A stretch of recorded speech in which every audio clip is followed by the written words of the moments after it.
How much do you really know about your city? The names on its street signs and old buildings are clues to a vast treasure of lost stories and history seldom spoken of. Today, as you sit in your car at a stoplight, or lay on the couch watching television, look around. 100 years ago, somebody stood in the very spot which you are currently inhabiting, and life was vastly different. Why should anyone care, you ask? Well, think about this, my friend. 100 years into the future, somebody will be standing right where you are. What will life in your city look like then? The curious resident would do well to study the past, for as we all know, everything is connected.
We're standing on the east bridge abutment of the Michigan Central Railroad Bridge. This bridge was built in 1873, and it's probably, besides being the oldest bridge in Bay City, even predating the 3rd Street Bridge by 16 years, it's probably the single most important bridge in Bay City. Reason being that it was put in to connect two railroads, Jackson, Lansing, and Saginaw Railroad, which came up on the west side of the river, and the Flint Marquette Railroad, which came up on the east side of the river. By linking these two railroads, Bay City was on the map. Okay, so we're on the east side right now. The east bridge abutment over the Saginaw River. The west side is way over on the other side. The bridge is now in the open position. When they stopped running trains through here, when it became unsafe a few years back to run trains over it, they just closed it in the open position. So it just sits here and collects rust and collects our memories at the same time. But like I said, the single most important fact about this bridge is the fact that it connected the two railroads which connected us to the world.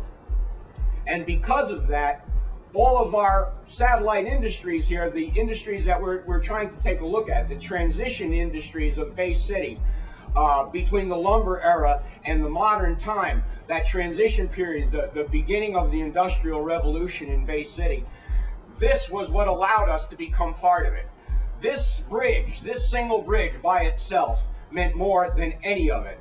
And its relationship to the major industries that we're going to talk about today. In this episode of Time Traveler, we're going to try and focus on some of the largest transition companies in Bay City's history. Basically, the companies that got us into the Industrial Revolution, I decided to add the alkali to the yards. And by the way, the alkali is the North American Chemical Company, which we're looking at a map of right here in the south end. The yards are, of course, the Davidson Shipyard, the Wheeler Shipyard, and then the Defoe Shipyard, which are the three big shipyards in Bay City. And they were the companies that leaped us over the gap between the lumber era and the modern times, the Chevrolet era, so to speak.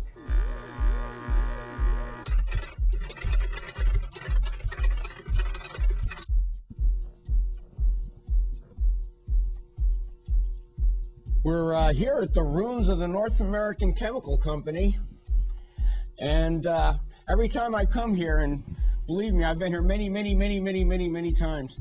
Every time I come here, I'm just amazed at the ruins, because none of it seems to be in any human scale. I mean, just look at this. I mean, we got your narrow at the top and wide at the... Well, it's because it wasn't meant for people to walk around in. This was, hi, I'm going in here. These are all industrial, immense, dense, thick, reinforced, massive, gargantuan structures of cement and mortar and big pieces of limestone stuck in them. They were meant to withstand pressures and heats and intensities that you just wouldn't imagine. But this is part of the complex. It was basically a chemical enterprise. They started out with the salt mine, and just like in Dow Chemical, they went to different chemicals.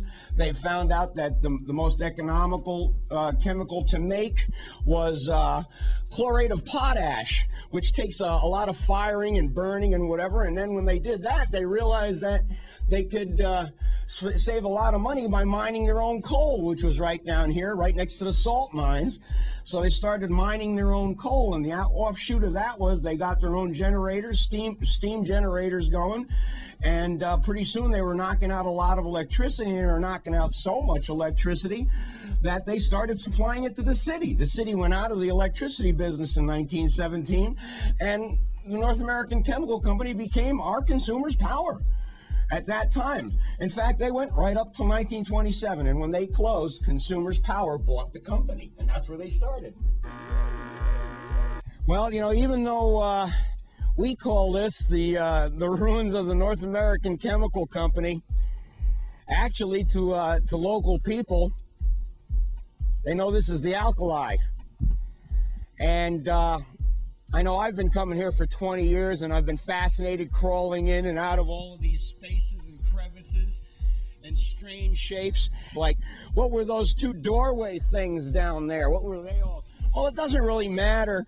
It's just, it's a neat place, and so many generations. I would imagine about 4 generations now of Bay Cityans have grown up playing here, not even knowing what was here before, which was the North American Chemical Company. And I imagine it's called the alkali because there was a lot of chemicals hanging around and have leached down into the ground around here from the chlorate of potash and the salt and the coal production and the ash and the cinder and the foundry sand. And that's where it got its name. But I'm pretty sure this section here is the ruins. Right here, the higher section is the ruins of the fire room, which is where the steam generators got their juice from. Whenever anybody thinks about the North American Chemical Company, while it was still in operation, remembers the stack. It was over 100 feet high. It was huge. It was also the signpost for the North American Chemical Company. When it came down, well, I'll bet you the ground shook forever, but here she sits. How long it'll still be here? Who knows? You can see here, these are the tiles. They're wonderful stoneware, brown glazed tiles. They're curved. They probably were, from the looks of it, about 1, 2, 3, 4, about 5 courses thick, which would make it about 2 or 3 feet. See this nice, wonderful, rounded surface, and how the tree is even grown right up into it? Because these trees are growing right up out of the base.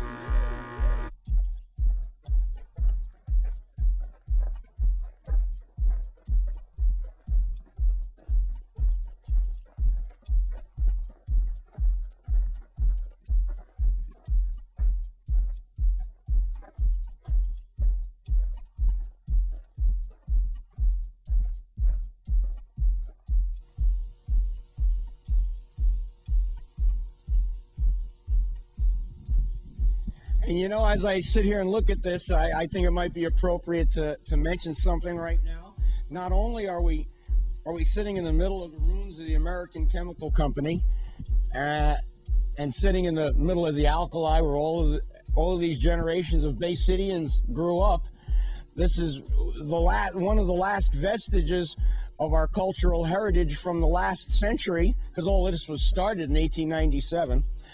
But not only that, this is the last vestige of public art in all of Bay City. Bay City doesn't have very much public art anymore, but they have it here. Just got to come down and see it. It's all over down here. The crew just mentioned about the airplane flying over, and a lot of the volume on that wasn't good. Because, well, the reason for that plane flying over is we're within a quarter of a mile of James Clements Airport. We're right on the river. The Saginaw River is approximately 200 feet in that direction, running south, north. This is due north. Over in this direction, to the northeast, about 300 feet is the corner of Harrison and 41st Street, to give you a perspective on where you are. This is, besides being the site of the North American Chemical Company, this is the exact site. These buildings were built right on the site of the buildings, the original wooden buildings of the McGraw lumber mill. You see these furnace type shapes, these things that are shaped like ovens? Well, I think that's exactly what they were. I know this, I'm pretty sure, I'm 99% sure this is the fire room that fired the generators, and this is probably where the coal was burned, is in these things, with the vents going out through the top.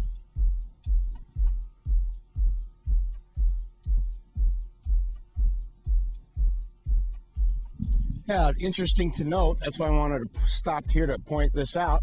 Right out there, you see the pilings coming off the tip there? We're right on the east bank of the Saginaw River, looking across to the west bank. And what you see right there is the tip of Skull Island. It has remained virtually unchanged. That profile with those pilings right there has remained virtually unchanged in 100 years.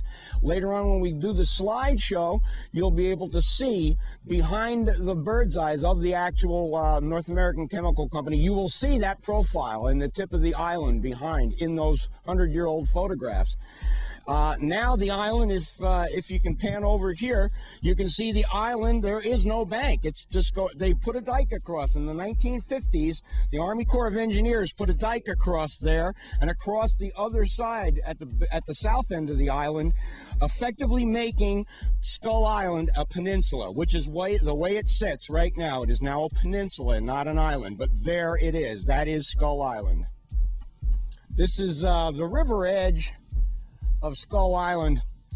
I mentioned earlier about the dikes being thrown up to create Skull Island across the southern end and the northern end. But here you can see part of the dike that they threw up along the outside edge. It starts about maybe 50 yards to the north here, and 50 yards to the south is a bona fide prehistoric Native American site. It's late woodland. I've identified 13 separate potsherds in this area. What happened was the occupation site is probably out in the river there somewhere. And when the Army Corps dredged it, they dredged all the remains up here, and that threw all the artifacts up into the bank. And now they're eroding out of the bank.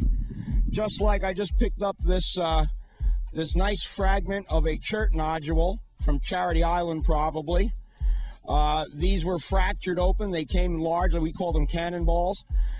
They were broken up and used to create knives, scrapers, arrowheads, spearheads. Chert is it's flint, better known as flint. We used the same thing to strike our gun flints. A high quality chert, of course, a gun flint, but that's what it is nonetheless. So the Indians were very familiar with at least the flints from our guns. This is just to give you a perspective on when we look at the photographs later on of the position of the North American Chemical Company in relationship to the rest of Bay City. This is the corner of Harrison and 41st. 41st Street goes east that way, and Harrison Street goes due north. You can see it. Now this is where the trains would have come in, and when we see the photographs later, you'll be able to see the railroad tracks coming right down through here where I speak and running due south right down that path. And you'll see in one of the photographs an industrial brown hoist crane sitting right down there on the tracks loading coal right off to the right into the plant, which sat right in this area right here. About 100 feet from where I'm pointing at right there rose the stack of the North American Chemical Company. The fire room where we saw those strange shaped oven things sits right about over there, about 200 feet. Beyond that, another 200 feet is the river. Now swinging more to the north, right over in this direction, right there where my finger is pointing, is the old McGraw log slip. Okay, just as an added note, the production crew pointed something out to me. This is Harrison Street, but it's also Water Street.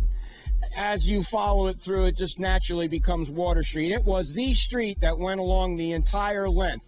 We are sitting at the southernmost point of the street.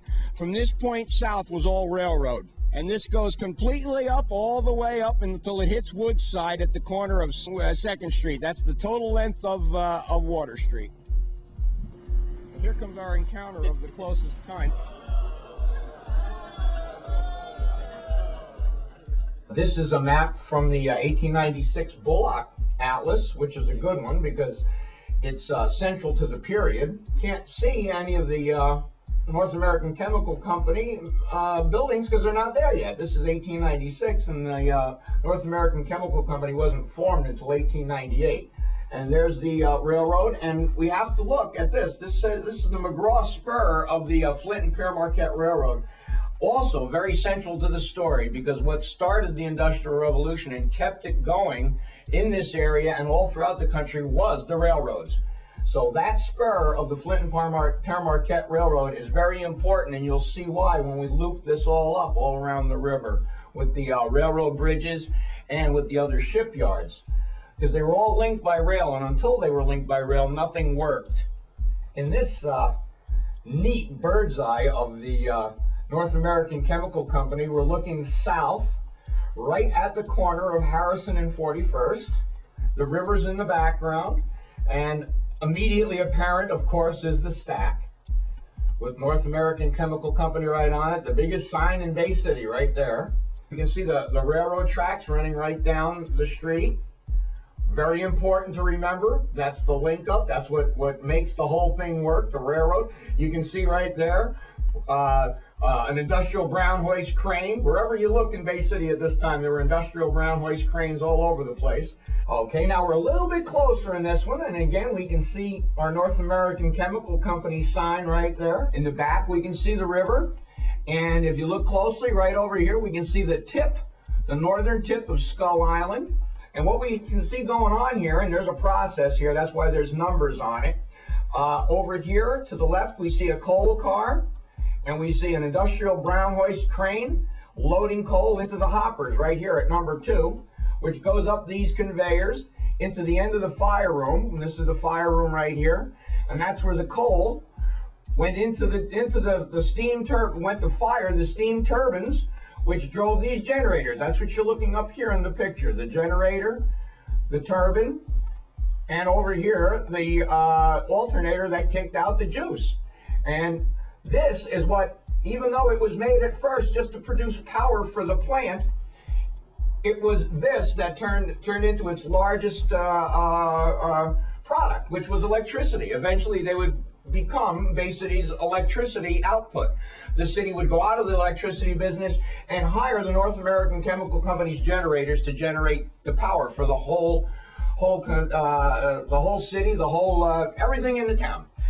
But the chemical company, when it was first started in 1898, they started by digging salt wells and digging coal mines and using, in other words, producing their own coal to drive their own generators to produce chlorate of potash, to fire the chlorate of potash, which is their main production chemical. Of course, they also did produce salt, but that was a simple bringing it up from underground, from the brine level, and, you know, putting it out in trays and just evaporation. But they did all sorts of chemicals. Now, as you remember, when we were in the ruins of the North American Chemical Company, this was part of the fire room. This is the gauges and whatever, and the metal. But this gives you an idea of what it used to look like back then. And again, that was their most important product, was electricity. And that's what was going on here. Coal into electricity.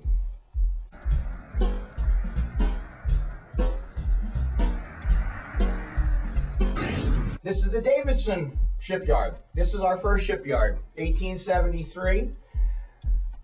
1, 2, 3, 4, 5, 6 slips. And right to the north of it, you can see the outlines of the old pond of the Sage McGraw Mill. And once again, very important, pay attention to the trains. We see the trains going off to each slip, and you can see the train going up the west side of the river. This is the Jackson, Lansing, and Saginaw Railroad on the west side. On the east side, it was the Flint and Paramarquette Railroad. Very important, they're moving up both sides going north, and they're going to meet up north at the train bridge by the Wheeler and the Defoe Yard. Now, an interesting thing to note, even though you can't see it in this image, right across the river, on right here, right where the space is, would be the industrial works, right directly across the river. Also, remember the date? 1873. That was the date that James Clements got together with his buddies in Ann Arbor and came up with the money to start the industrial works. 1873, we're 8 years after the Civil War. Reconstruction's starting. The Industrial Revolution is starting to crank up. We're coming out of a time of depression. We're entering a time of industrial investment and enlargement. That's what happened with the industrial works. We've got the railroads climbing up towards the peak. And here it is. It's all coming together. And we got our first shipyard, 1873.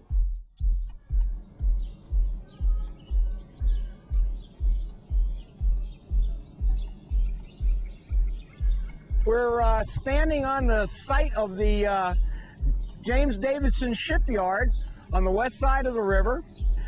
This is the rudder of the steamer Sacramento. I don't have a picture of the Sacramento, but I have a couple pictures of ships very, very similar that we'll show you later on. It gives you a small idea of the size of these babies and the fact that most of them were made out of wood.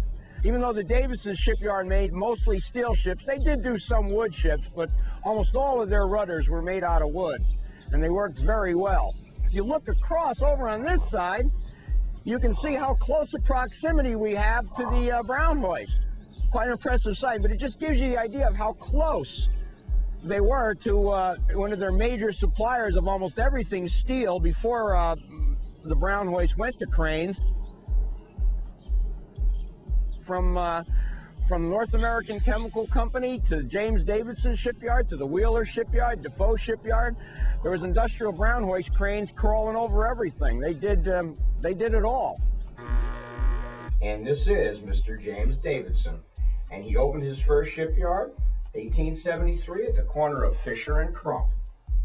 The title of this picture, and aptly so, is "Building the Ship" at Davidson Shipyard. And if you look real closely in it, it's kind of hard to tell, but in the background, if you look right across the river, you can see the stack of the powerhouse for the industrial works.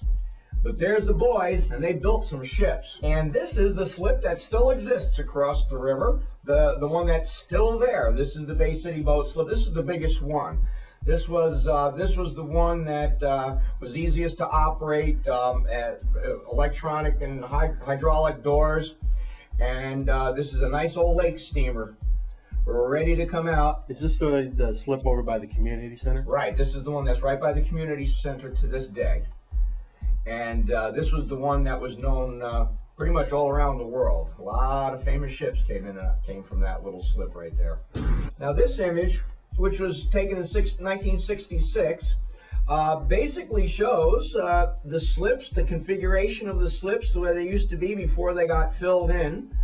And still out here, you can see 1, 2, and 3 ships that had been burned to the waterline. Where we were filming the rudder would be right in the middle here somewhere, probably right in the middle of that slip, which is where the remains of the Sacramento still are today.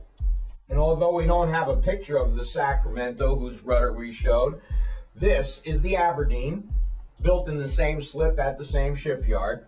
And this gives you an idea of the size and the majesty of some of the 3-masters that we put out. Whether on the ocean, whether on the lakes, didn't matter where. These schooners could chew up the seas, and they did. And we were well known for schooners. This site, and now it's the Arboretum, and it's all filled in and has nice landscaping. We are standing probably right on top of one of the 3 or 4 boat slips. Just like they burn the boats that you see out there with the ribs sticking up out of the water when we get low water. When these things were done, they just burned them to the waterline and let them sit there. Well, they did the same thing to the ships in the slip. And the steamer Sacramento, whose rudder you see here, is just like a gravestone, because right under our feet is the steamer Sacramento, which was burned to the ground right in the slip, and then they just filled the slips in. So we not only have the slips right under our feet, but we have the skeletons of what was left of the schooners right under our feet too. And then the last slip, the largest slip, laid right there. You can see the bridge over there goes over the end. That's where the gate to the dry dock was. It was called Bay City Dry Dock, but it was James Davidson's shipyard dry dock. The reason that Defoe finally did close down was because of the size of their ships. They couldn't fit larger ships out through the railroad bridge, and that's why he had to close, because they couldn't keep up with the Navy specifications and demands. So he even offered to build a bridge himself. They wouldn't let him do it. Here we are, a little bit north, a little bit more north. Here's the west end of the Michigan Central Railroad Bridge that we filmed on, but we were on the east end on this side, because on the east side is where Defoe is, but this is the Wheeler Yard. Here's the old Michigan Central Railroad turnaround, and again, remember the railroad tracks. Here they are, and here they come up from the Davidson Yard, which is a little bit further south, and hook right into the Michigan Central Railroad Bridge. Very important, and also links up here. Notice the tracks lead up here and come right up to the slips. There's 1 slip, 2 slips, 3, 4, 5 slips, and another slip here, all of the Wheeler Shipyard. And that was started in 1879, which would be about 6 years after Davidson started. But by 1889, Wheeler was the largest employer in Bay City at the time. But it was the 2 shipyards, Davidson down a little bit south, and the Wheeler Yard, that were the only shipyards in Bay City early on. They were the 2 biggies. They made the biggest wooden ships and then the biggest steel ships on the lakes. The west side at that time was the ruler of the waves. And later on, the struggle between the west side and the east side would culminate in the actual turning of the business on the west side over to the businesses on the east side. And we'll see that when we get to Defoe, which is the natural culmination point of all of these shipyards.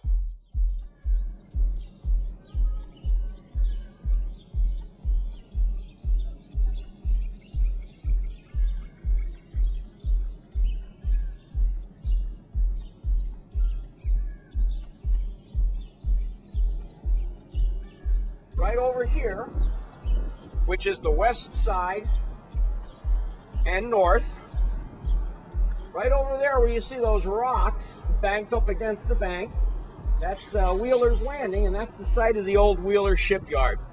When I first came to Bay City, there were still 3 slips in that area, and that operated. It was started by Frank Wheeler in 1879, and by 1889, it was already employing 1,400 people. It was the biggest shipyard early on in Bay City, one of the biggest employers early on in Bay City. They started out with wooden ships, and they eventually went to steel ships in the 1880s.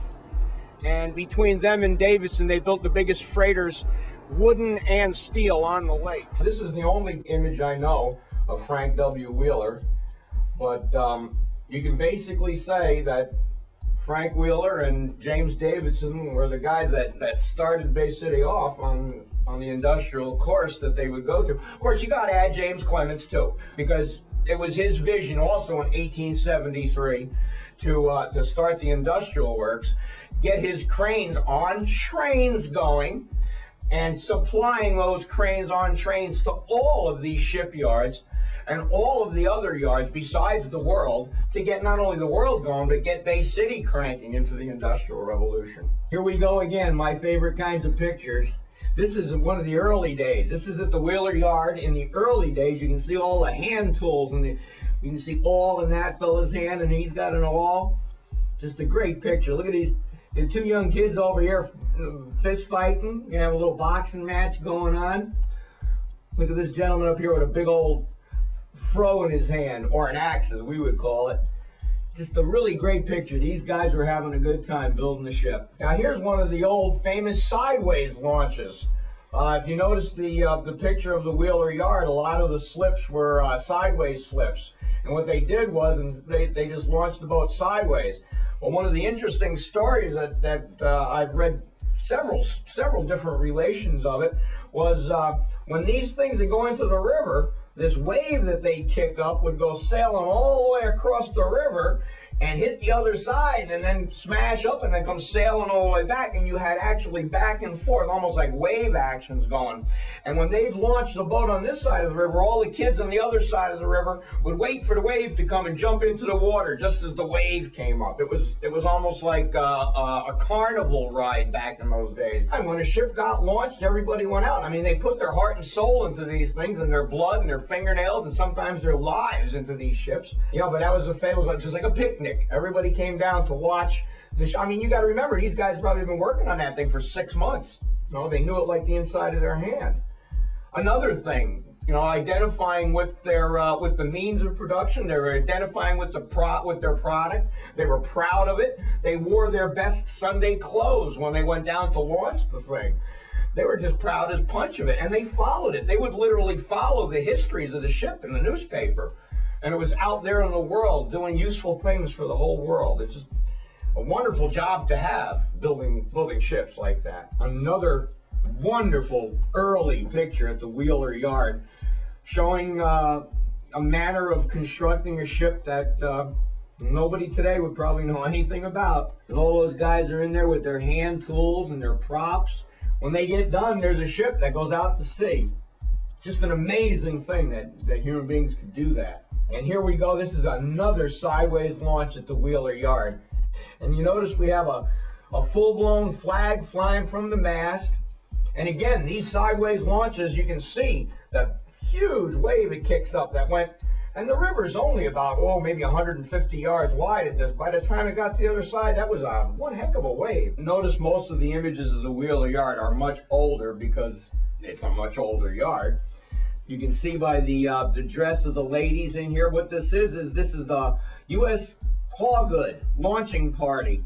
The interesting thing about this photo, besides showing all the festive mood, everybody dressed to the nines for launching a ship that they've had their heart and soul tied up in, and this ship, the USS Hawgood, eventually would get its name changed before it was all done. And I couldn't believe it when I saw it, and it's spelled exactly the same way. That became the USS George Steinbrenner. This is just a wonderful picture, cruising south. Two of Wheeler's steamers that were also, as you notice, they have masts, so 3 masters, but they're steamers cruising down the river. That's what they did best. And now we're going to culminate this episode with the last shipyard. This is Defoe Shipyard. Again, we're in the 1896 Bullock Atlas. And in this atlas, we can see the east end of the Michigan Central Railroad Bridge. Again, very important. That's where we were standing, where we were filming the river, right here at the end of the bridge. Here we see the sideways slips of the Defoe Shipyard. That's where the destroyers line up. Here is the slip from the old Flint and Pere Marquette Railroad, which is what you see coming up here. These were the old railroad docks before the shipyard moved in. This was back in 1873, the same time as the railroad bridge was put in, 1873. Linking up the Flint and Pere Marquette Railroad on the east side and the Jackson, Lansing, and Saginaw on the west side. And what it was the Michigan Central bought out the Jackson-Lansing Railroad. And that's when they put in their railroad bridge, linked up the two sides, and made the loop possible that linked Michigan with the rest of the world by railroad. That allowed the industrial work cranes to get around the city and to get around the world. And it allowed them to help build the ships. That allowed the ships to go out and people the world with goods and other folks, and it made the whole thing work. And it was all because of the railroads. And it was that date, 1873, is so important. That's the date that the railroad bridge went in. That's the date that the Davidson shipyard started. Right across the river from that, that's the year that the industrial work started, which produced the cranes that generated the rest of it to keep going. The Wheeler Yard, all of it culminated by approximately 1900. The other two shipyards, the Wheeler Yard and the Davidson Yard, started to decline.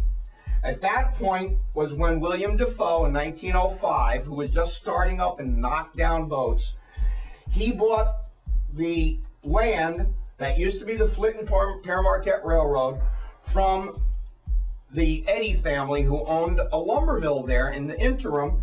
And in 1905, he started Defoe, just as the Wheeler Yard was declining to the point of bankruptcy in 1907, which was the last time the last year they put out a ship. In the 1960s, this is what you would have seen if you were looking off the end of the railroad bridge where we were filming at. Here's the Defoe main building right here, which went right along, almost right along the railroad tracks. This was probably taken right from the bridge. And you can see the finishing touches being put on. That's a guided missile destroyer right there. I can tell that by the ASROC in the middle, right behind the. So this is probably one of the Australian ships, one of the guided missile destroyers. These are the three guided missile destroyers that Defoe built for the Australian Navy in 1965 and 1966. Beautiful ships. You can see how classy they looked, running like greyhounds across the sea. And this is one of the better bird's eyes. We've used this one before, but not in the entirety of this.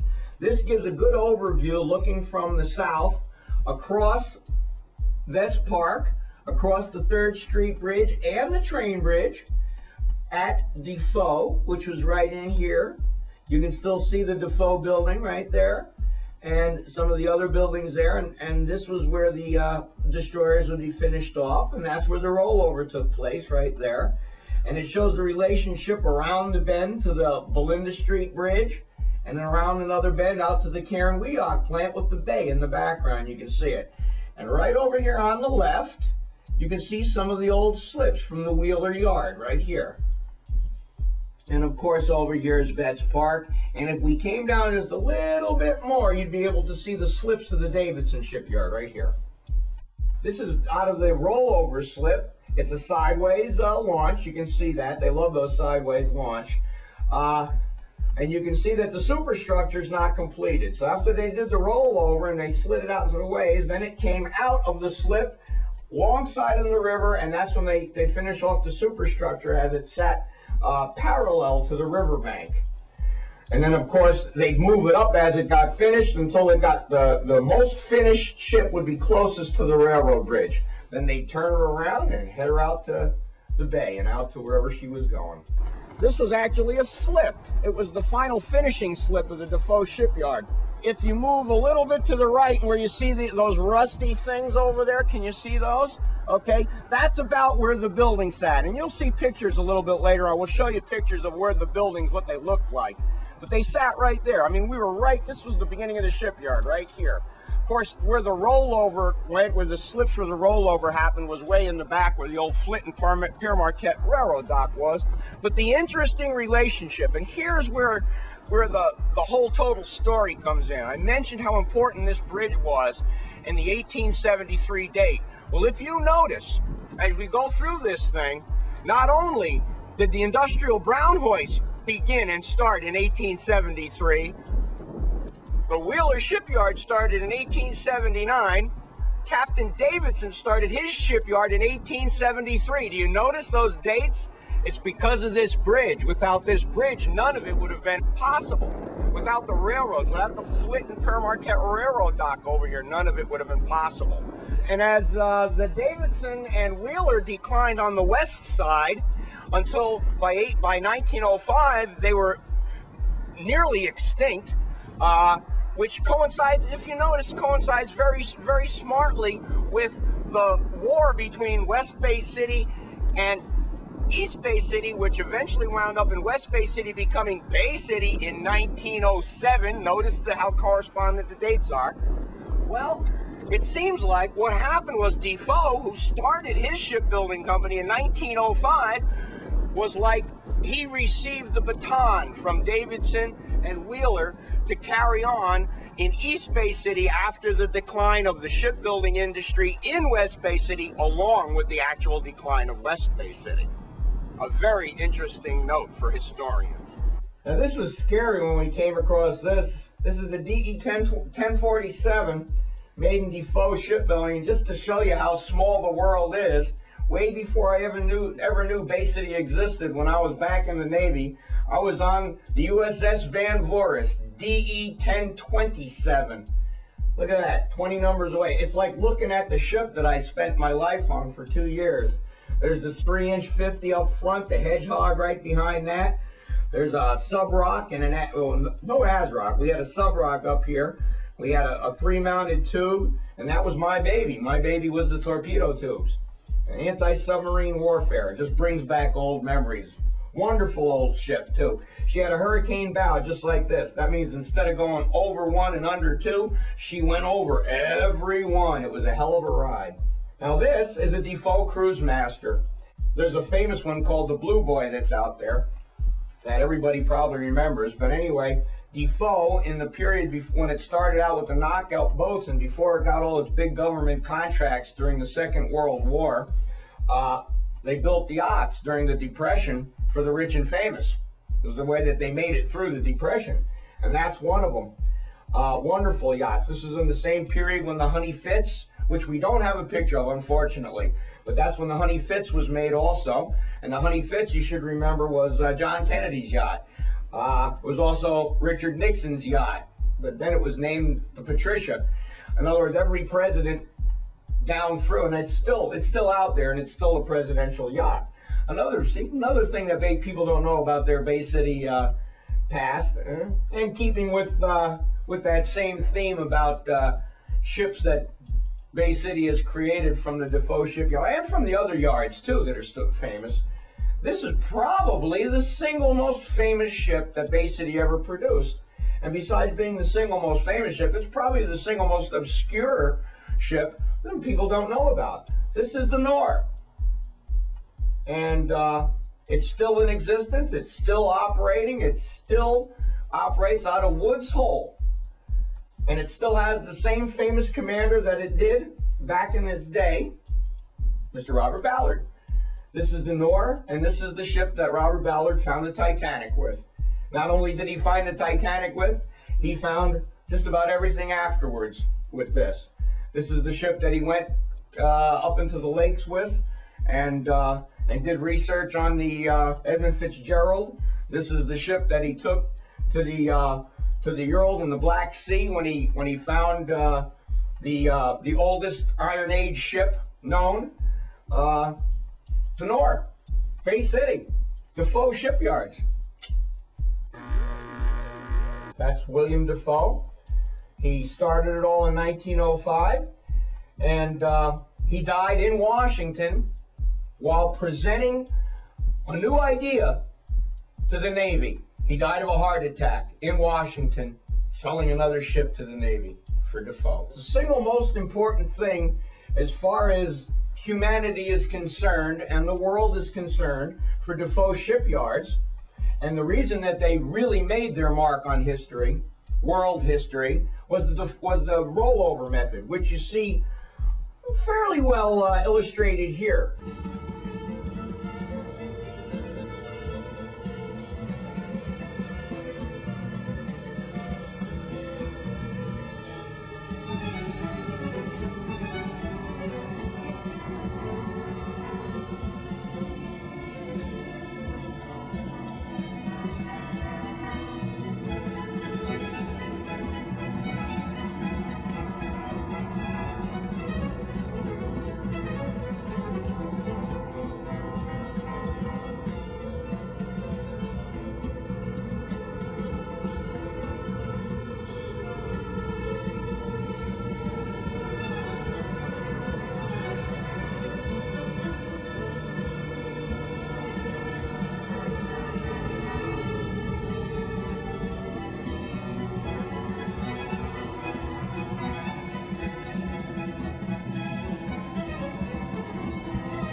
what they did was they found out that if they built the ship upside down, attached these iron circular pieces, devices to them, that they could take the ship and roll it over. So instead of the welders having to move, the ship moved to the welders, which so speeded up the method of making a ship that during World War II, little old Defoe shipyard turned out 156 warships between minesweepers, guided missile destroyers, PT boats, 156 ships, and it was only because of the rollover method, which President Roosevelt on several occasions lent kudos to the Defoe shipyard for figuring out the method.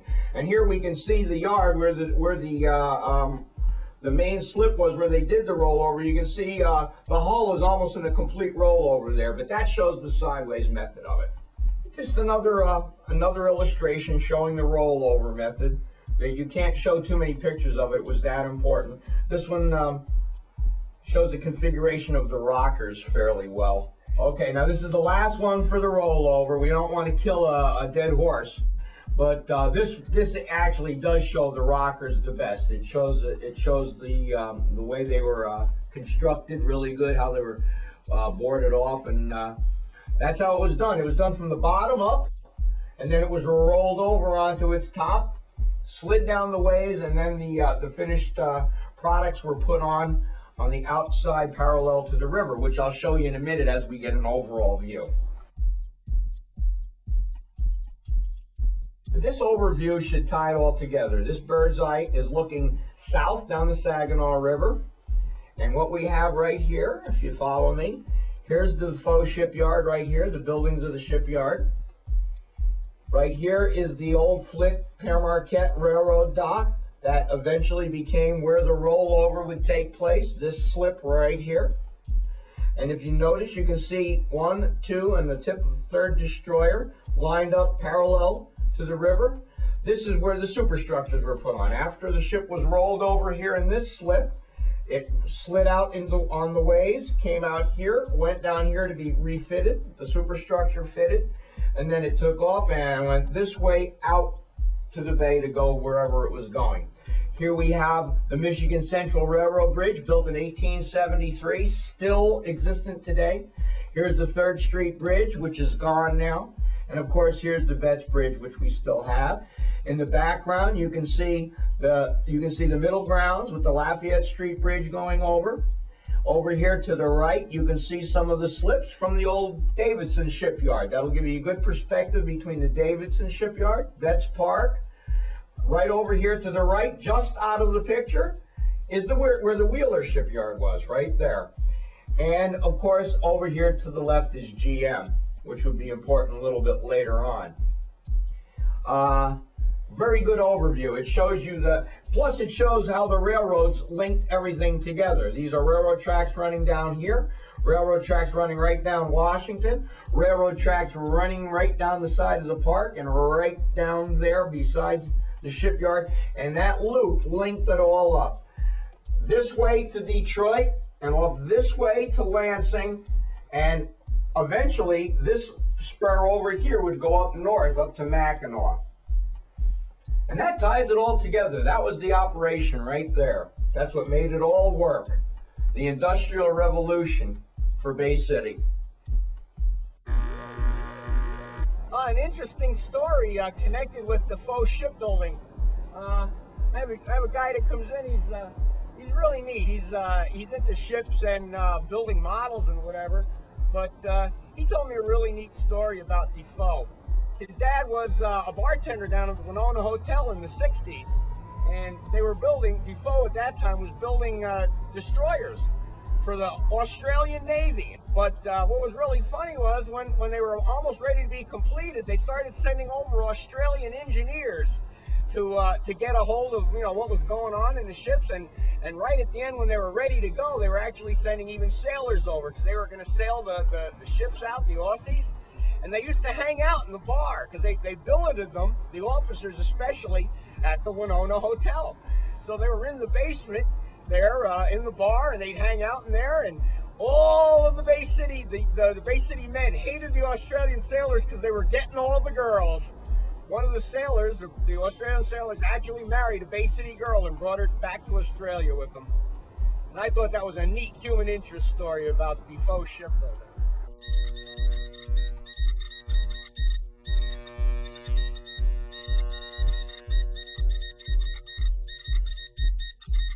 We are going to alternative places and doing alternative things. Your average person doesn't go to the Alkali, and even the people that did go to the Alkali as a kids, they remember playing and having fun in the cement things, but they don't know what those things are all about. And it's our job as human beings to figure out this wonderful world, or try to figure out this wonderful world that we live in, because it does follow patterns. And those patterns will repeat themselves. We've heard about learning from your mistakes. Well, that's what we're dealing with here. And to look at things the way we've always looked at things isn't good. We have to search out alternative ways to look at things from different perspectives, different angles, and you can see things more clearly that way about the past and about today. And by going to these places and linking up the visual leftovers, vestiges of what's left, physically left, these nuggets, little nuggets of history that are physically left, we can use them to pull the reality of the time and the people that lived in that time and how they survived, and maybe apply it to today. And that's why alternative history is important, because you're looking outside the realm that everybody else looks at to find another way of looking at things and doing things.